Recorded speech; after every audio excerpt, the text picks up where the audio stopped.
You want something to smile about life. Hi guys. Okay, so today's video, as you can tell by the title, I'm going to be talking to you guys about my home buying process. I brought up in my last vlog that I recently purchased a house, and I thought it would be a really good idea to do a video just about the process, my experience, any tips that I can offer up. So that's what today's video is going to be about. So let's get started. So the first thing I want to talk about is realtors. So I personally chose to get a realtor. I cannot imagine doing the home buying process without a realtor. But if you are a realtor or someone like that, then maybe for you, it doesn't seem like you really need one. For me, my background, I do work in the mortgage industry. So I am a mortgage underwriter, which means I am the person who reviews your loan documents to approve you for a mortgage.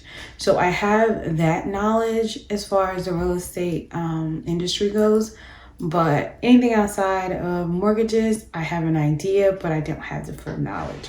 So I thought that it was in my best interest to get a realtor.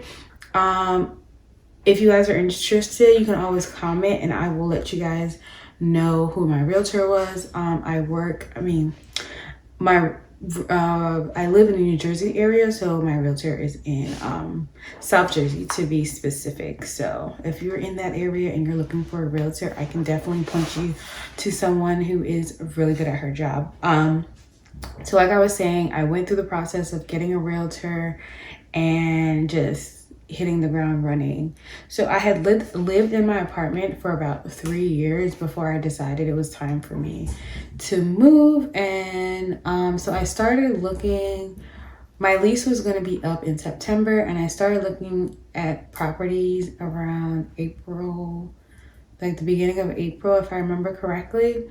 And I did not find a property until the very end of August. So that will let you know. I was looking for a very long time. Currently, the market, well, when I was looking, I don't know if the market has calmed down. Super competitive. A lot of people looking to buy homes, but not a lot of homes on the market. So when I was looking, I really wanted a either well-maintained property or a new flip. That was that was the demographic of properties that I was looking at. And then eventually I started to look at like possibilities of rental projects and stuff like that. But in the end, I landed on a new renovation, and that's what I went with. So like I said, I work in the mortgage industry. So the mortgage process for me was like very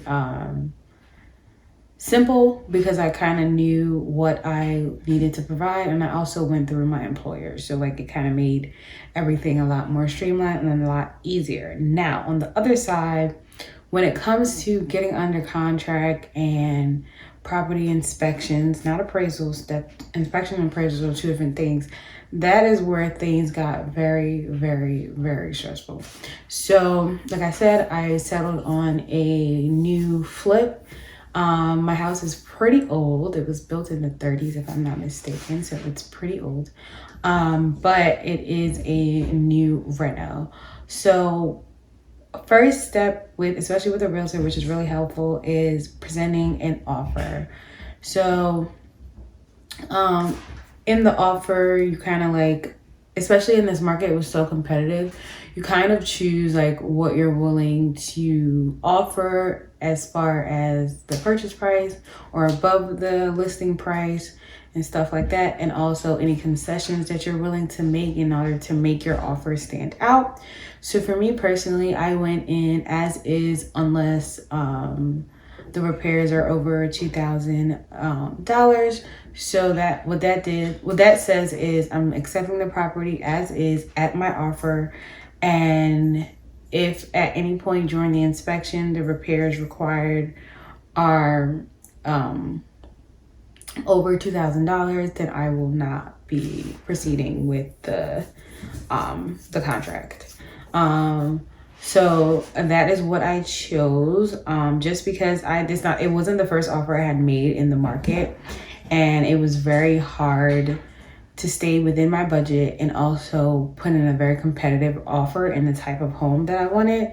So I had to make concessions eventually. Like I said, I had been looking since April, and that's something you can always discuss with your realtor, what you're comfortable with, what they have seen in the market, that can help you have a competitive edge.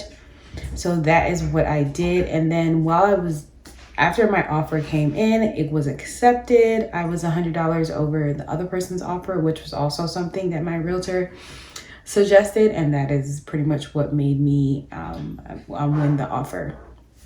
So once your offer is accepted, you then get a purchase contract. And in the purchase contract, obviously I have seen purchase contracts in my entire career. I have read them as part of my job. So I have a pretty good understanding of what they said, but I chose to go and get a lawyer. Luckily for me, I have a family friend that is a real estate lawyer. So I went with him and he reviewed my contract, pointed out things, reworded things, and then there was a final contract that I signed. I would highly suggest getting a real estate attorney when you are under contract, someone to review that contract, because in the event that you want to break that contract or anything like that, having that person there before you sign it is very vital, because they can make concessions, use lawyer speak to get you out of that contract if necessary. And you're going to need a lawyer if you ever try to break a contract, a purchase contract, I should say. So went through that, finally signed the contract. Once you sign the purchase contract, then in my case, as part of my contract, my seller was responsible for getting the certificate of occupancy. So like I said, even though I did the as-is with the $2,000 concession, they were still responsible for getting the certificate of occupancy from the township. So in that, the township does their own inspection, and if things are not done to their liking, then the seller has to fix them, and then they come back out. That process was a whole thing. So what happened was, like I said, I was under contract, and then I had to be out of my apartment by September 15th. So I had a date that I had to be out by. So luckily for me, most of my family live in the area. So in the event that I had to spend a couple nights at a family member's house, that was definitely an option. So I moved out of my apartment. I moved my belongings into the house, but I could not live in the house because when I closed on the property, October 30th. The sellers had still not obtained the certificate of occupancy. So again, my attorney was at my closing, and we set stipulations for in the event that if they did not obtain the certificate of occupancy by my move out date, then there were just concessions. In other words, they would have to pay me money.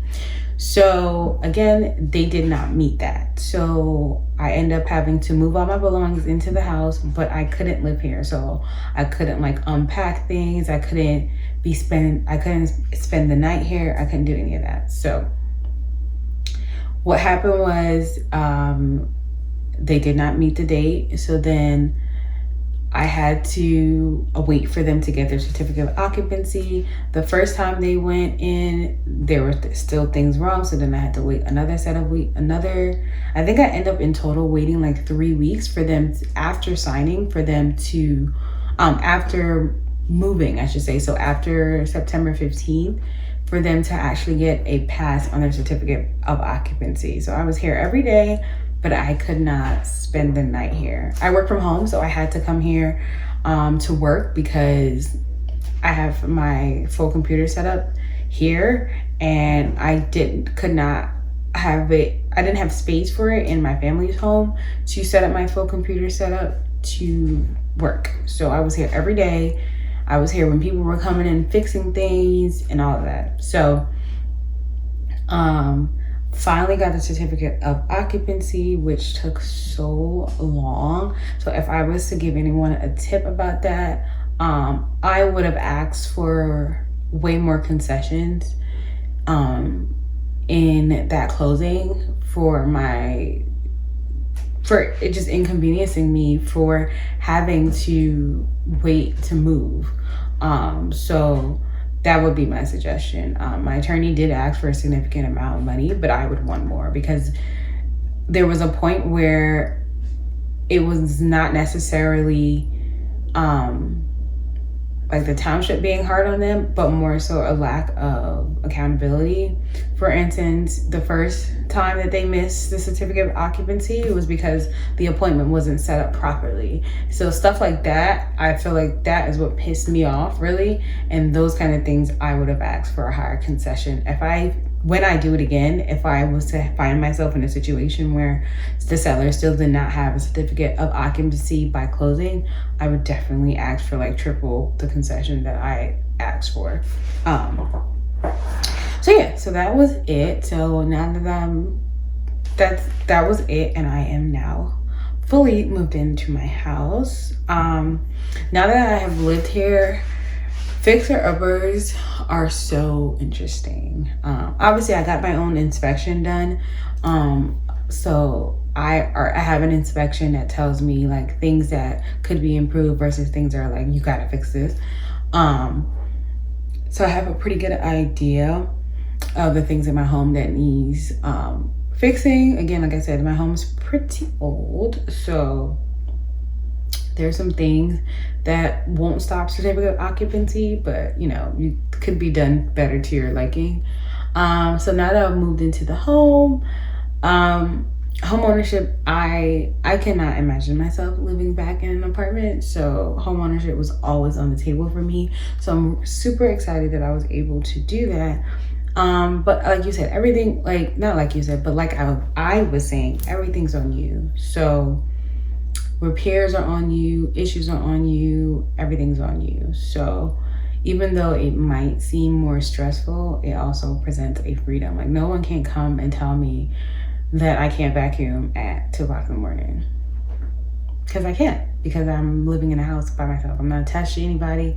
It's just me. So that is that is literally the sole reason that I purchased the property. But yeah, so I wanted to share some of that experience.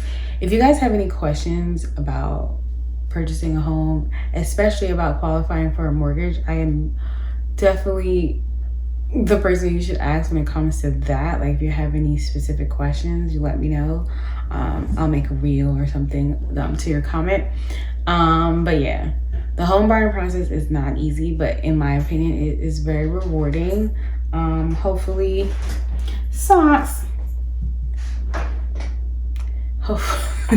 that was the cat.